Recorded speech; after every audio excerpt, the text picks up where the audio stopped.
আমি পরোটা খাবো না। ঠিক আছে, তুমি মা এই ব্রেড খাও। ঠিক আছে। এই দেখো আমি চুড়ি পরছি, সুন্দর না?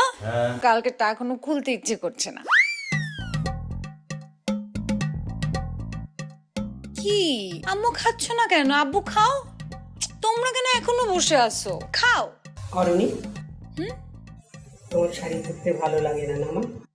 আম্মু একটুও ভালো লাগে না, এত লম্বা একটা কাপড় আমি কিভাবে সামলাবো?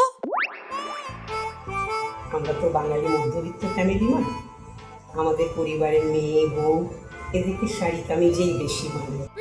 খুব সুন্দর লাগে, শাড়িতে সুন্দর লাগে, আবার কামিজেও সুন্দর লাগে। কিন্তু আমি যদি শাড়ি পরি তাহলে আঁচলটা এদিক দিয়ে পড়ে যায়, আর যদি কামিজ পরি তাহলে ওড়নাটা এদিক দিয়ে পড়ে যায়। এর থেকে বেটার আমি ট্রাউজার টি শার্ট পরি। ঠিক আছে মা, ঠিক আছে, তুমি যেটাতেই কমফোর্ট ফিল করবে তুমি সেটাই করবে। এখন নাস্তা খাও। আচ্ছা ঠিক আছে। আপনি করছেন না কেন? এটা খান।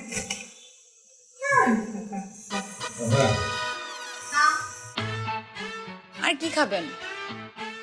একটু ডিম দিব নাকি এটা দিব? না, আগে এটা শেষ করেন। আপনি আগে খান, তারপর আমি খাবো।